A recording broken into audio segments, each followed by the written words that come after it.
Hello, weary travelers. Welcome to ASMR Niana. I'm so glad you're here. Chapter 7. Things were looking fairly hunky-dory at the end of the last chapter, but things are getting really bad really fast. So, brace yourself for this one. Also, if you'd like, while I'm reading, keep in mind the theme of weather and landscape, and the environment that Frankenstein is in, and how it symbolizes what is happening in the story at this time. So, get in your comfy chair, grab a cup of tea, light your candle, relax, take some time for yourself, and enjoy Chapter 7. Here we go.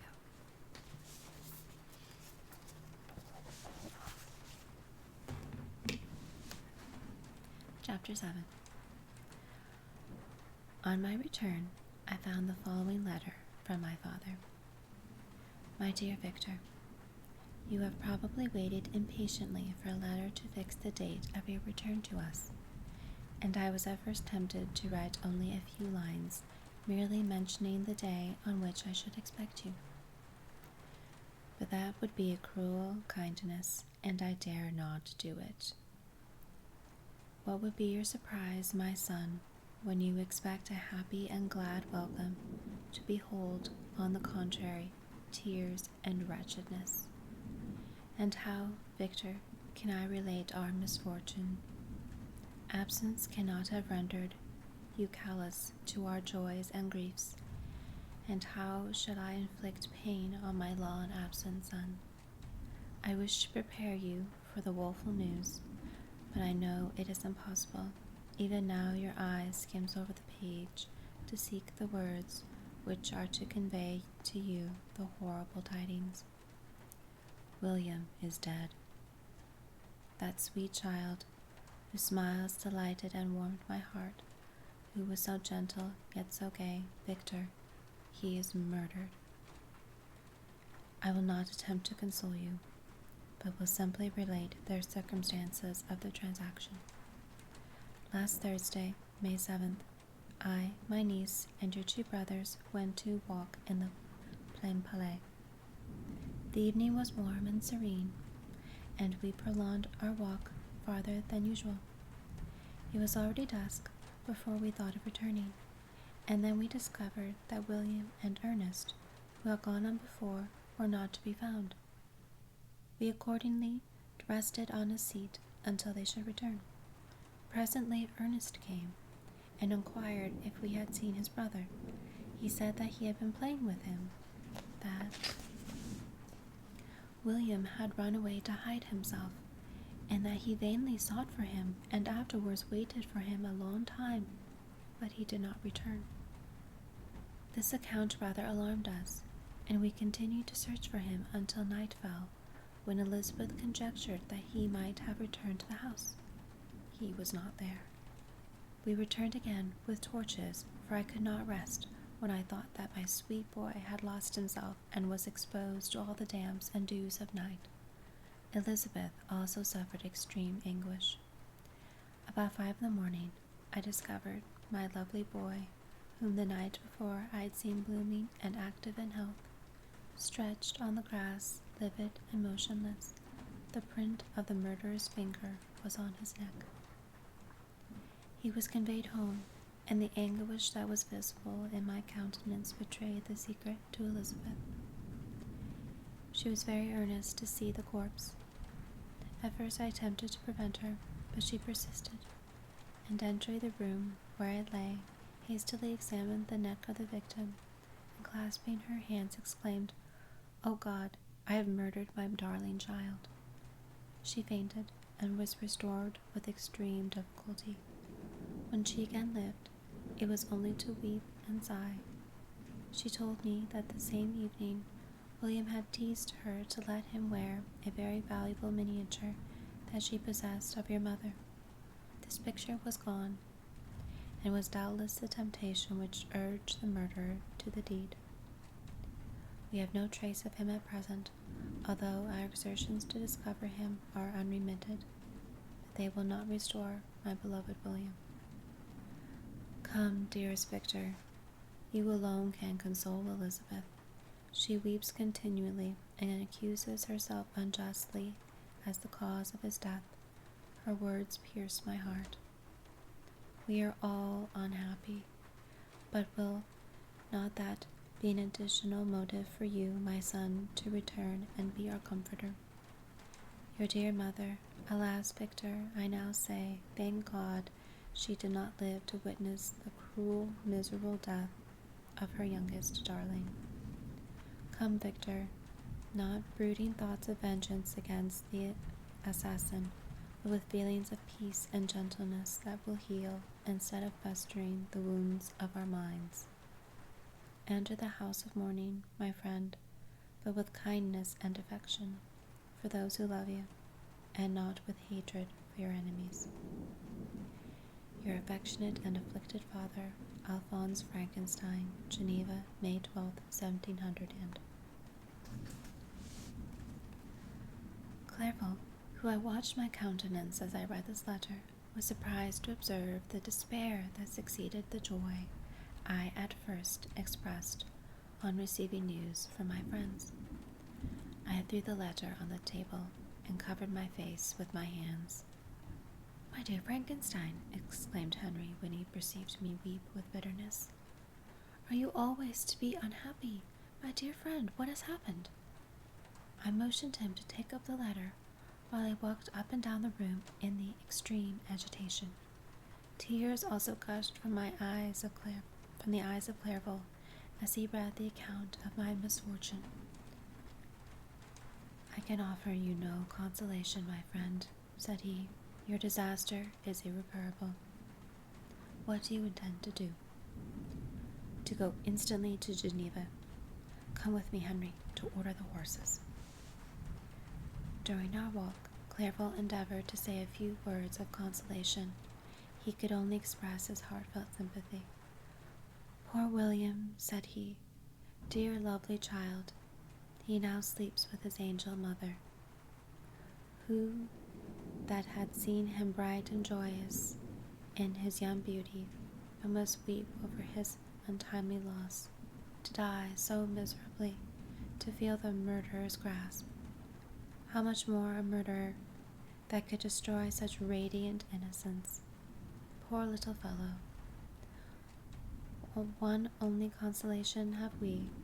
His friends mourn and weep, but he is at rest. The pain is over. His sufferings are at an end forever.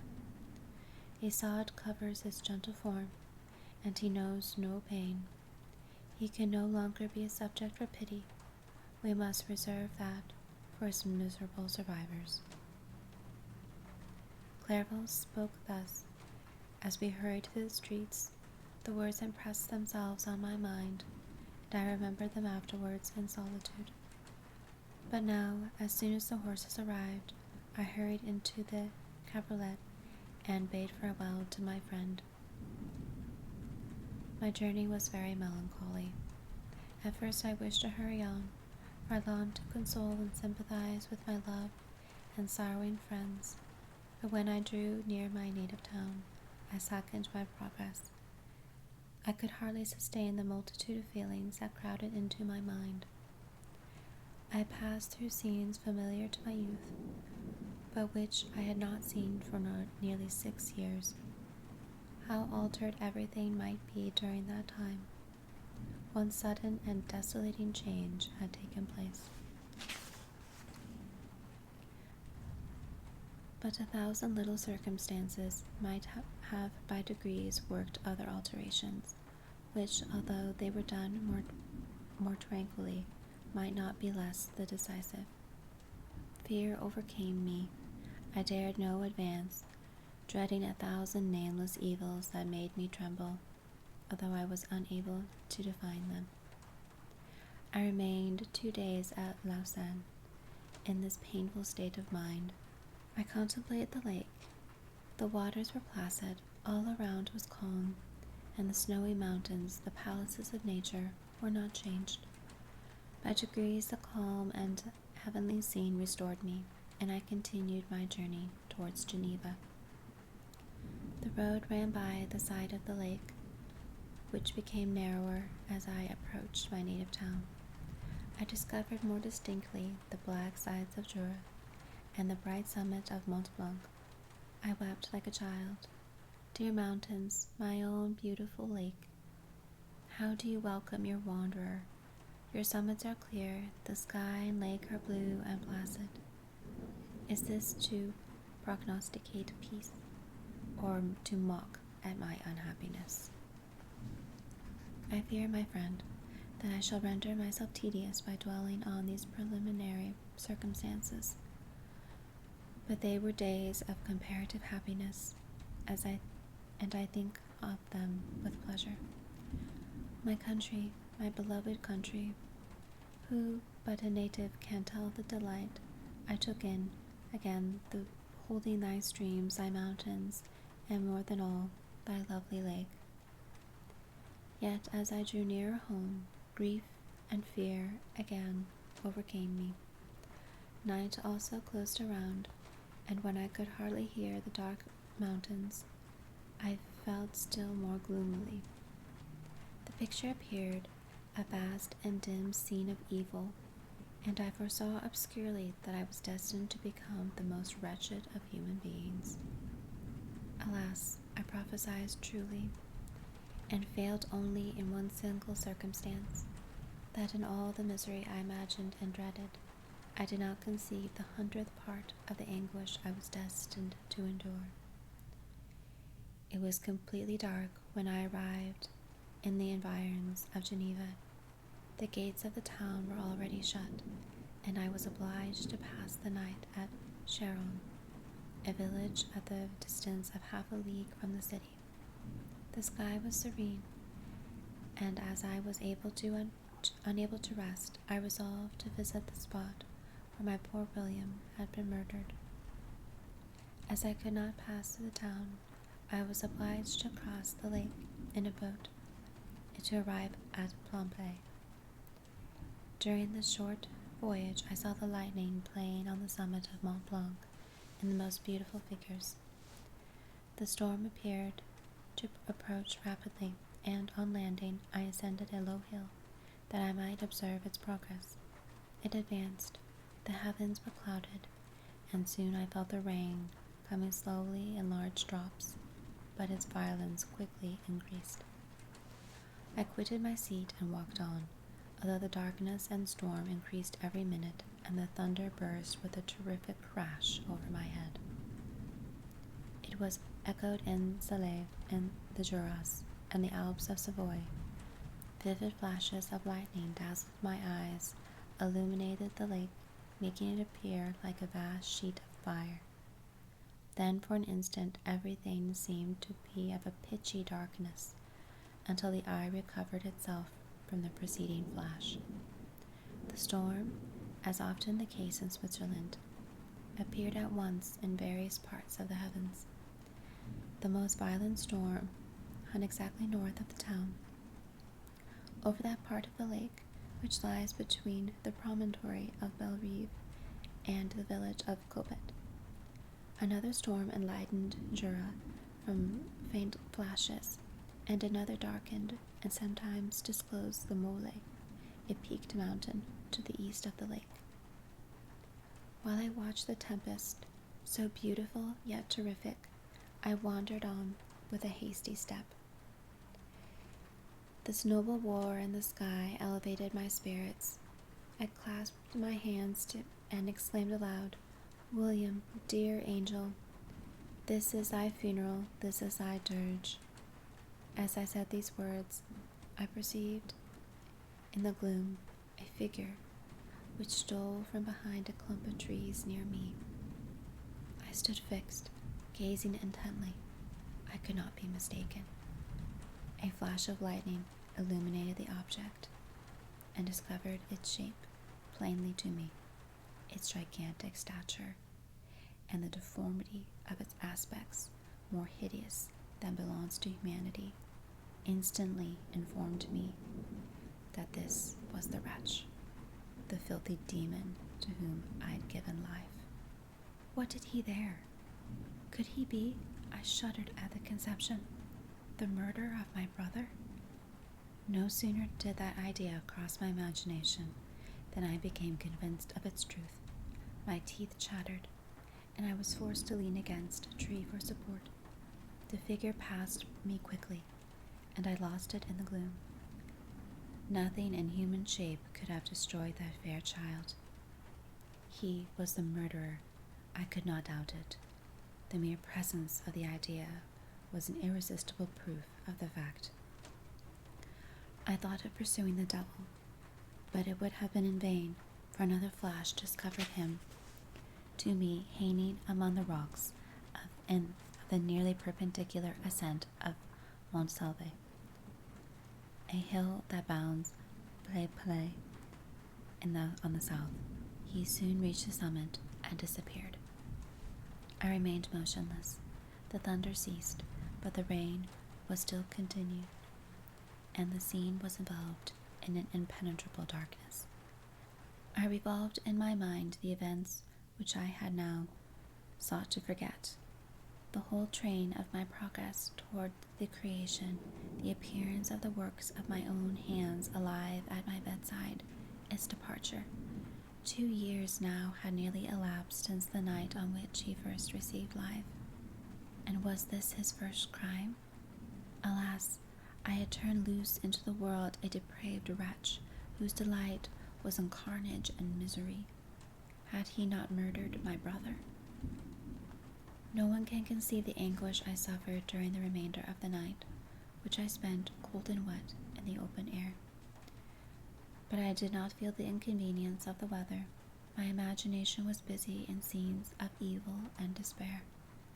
I considered the being whom I had cast among mankind and endowed with the will and power to effect purposes of horror, such as the deed which he had now done, nearly in the light of my own vampire, my own spirit let loose from the grave, and forced to destroy all that was dear to me. Day dawned, and I directed my steps toward the town. The gates were open, and I hastened to my father's house. My first thought was to discover what I knew of the murderer, and cause instant pursuit to be made. But I paused when I reflected on the story I had to tell. A being whom I myself had formed and endued with life had met me at midnight among the precipices of an inaccessible mountain. I remembered also the nervous fever with which I had been seized just at the time I had dated my creation, and which I could give an air of delirium to a tale otherwise so utterly improbable. I well knew that if any other had communicated such a relation to me, I should have looked upon it as the ravings of insanity. Besides, the strange nature of the animal would elude all pursuit, even if I were so far credited as to persuade my relatives to commence it. And then, of what use would be the pursuit? Who could arrest a creature capable of scaling the overhanging sides of Mount Salve? These reflections determined me, and I resolved to remain silent. It was about 5 a.m. when I entered my father's house. I told the servants not to disturb the family, and went into the library to attend their usual hour of rising. 6 years had elapsed, passed in a dream, but for one indelible trace, and I stood in the same place where I had at last embraced my father before my departure for Ingolstadt. Beloved and venerable parent, he still remained to me. I gazed upon the picture of my mother, which stood over the mantelpiece. It was a historical object, painted at my father's desire. It represented Caroline Beaufort in an agony of despair, kneeling by the coffin of her dead father. Her garb was rustic, and her cheek pale, but there was an air of dignity and beauty that hardly permitted the sentiment of pity. Below this picture was a miniature of William, and my tears flowed when I looked upon it. While I was thus engaged, Ernest entered. and he had heard me arrive and hastened to welcome me. He expressed his sorrowful delight to see me. "Welcome, my dearest Victor," said he. "Ah, I wish you had come 3 months ago, and then you would have found us all joyous and delighted. You come to us now to share a misery which nothing can alleviate, yet your presence will, I hope, revive our father, who seems sinking under his misfortune, and your persuasions will induce poor Elizabeth to cease her vain and tormenting self-accusations. Poor William, he was our darling and our pride." Tears unrestrained fell from my brother's eyes. A sense of mortal agony crept over my frame. Before, I had only imagined the wretchedness of my desolate home. The reality came on me as a new and not less terrible disaster. I tried to calm Ernest. I inquired more minutely concerning my father, and her I named my cousin. "She, most of all," said Ernest, "requires consolation. She accused herself of having caused the death of my brother, and that made her very wretched. But since the murderer has been discovered—" "The murderer discovered? Good God, how can that be? Who can attempt to pursue him? It is impossible. One might as well try to overtake the winds, or confine a mountain stream with a straw. I saw him too. He was free last night." "I do not know what you mean," replied my brother, in accents of wonder. "But to us the discovery we have made completes our misery. No one would believe it at first, and even now Elizabeth will not be convinced, notwithstanding all the evidence. Indeed, who would credit that Justine Moritz, who was so amiable and fond of all the family, could suddenly become so capable of so frightful, so appalling a crime? Justine Moritz? Poor girl! Is she the accused? But this is wrongfully. Everyone knows that. No one believes it, surely, Ernest." "No one did at first, but several circumstances came out that have almost forced conviction upon us, and her own behavior has been so confused as to add to the evidence of facts a weight that I fear leaves no hope for doubt. But she will be tried today, and you will then hear all." He related that, the morning on which the murder of poor William had been discovered, Justine had been taken ill and confined to her bed for several days. During this interval, one of the servants, happening to examine the apparel she had worn on the night of the murder, had discovered in her pocket the picture of my mother, which had been judged to be the temptation of the murderer. The servant instantly showed it to one of the others, who, without saying a word to any of the family, went to a magistrate, and upon their disposition, Justine was apprehended. Upon being charged with the fact, the poor girl confirmed the suspicion in a great measure by her extreme confusion of manner. This was a strange tale, but did not shake my faith, and I replied earnestly, "You were all mistaken. I know the murderer. Justine, poor good Justine, is innocent." At that instant my father entered. I saw unhappiness deeply impressed on his countenance, but he endeavored to welcome me cheerfully, and after we had exchanged our mournful greeting, would have introduced some other topic than that of our disaster, had not Ernest exclaimed, "Good God, Papa! Victor says that he knows who was the murderer of poor William." "We do also, unfortunately," replied my father, "for indeed I had rather have been forever ignorant than that have discovered so much depravity and ingratitude in one I valued so highly. My dear father, you are mistaken. Justine is innocent. If she is, God forbid that she should suffer as guilty. She is to be tried today, and I sincerely hope, that she will be acquitted." This speech calmed me. I was firmly convinced in my own mind that Justine, and every human being, was guiltless of this murder. I had no fear, therefore, that any circumstantial evidence could be brought forward strong enough to convict her. My tale was not one to announce publicly. Its astounding horror would be looked upon as madness by the vulgar. Did anyone exist except I, the Creator, who would believe, unless his senses convinced him, in the existence of the living monument of presumption and rash ignorance which I had let loose upon the world? We were soon joined by Elizabeth. Time had altered her since I last beheld her. It had endowed her with loveliness surpassing the beauty of her childish years. There was the same candor, the same vivacity, but it was allied to an expression more full of sensibility and intellect. She welcomed me with the greatest affection. "Your arrival, my dear cousin," said she, "fills me with hope. You perhaps will find some means to justify my poor guiltless Justine. Alas, who is safe, if she be convicted of crime? I rely on her innocence as certainly as I do upon my own. Our misfortune is doubly hard to us. We have not only lost that lovely darling boy, but this poor girl, whom I sincerely love, is to be torn away by even a worse fate. If she is condemned, I shall never know joy more. But she will not, I am sure she will not, and then I shall be happy again, even after the sad death of my little William."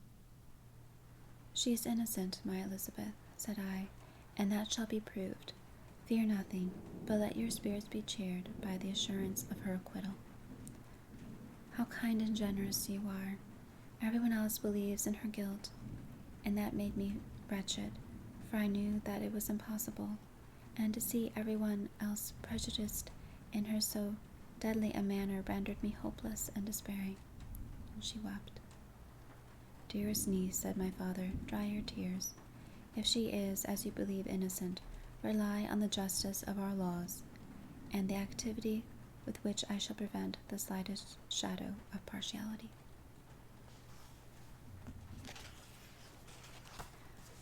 Okay, it's the end of chapter 7.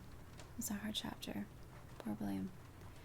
So, if you kept in mind any ideas about the themes of the environment, of nature, etc., leave a comment below. Anything else you'd like to say, I would love to hear from you. And thank you for subscribing, and enjoy the rest of your day. Thanks for joining me.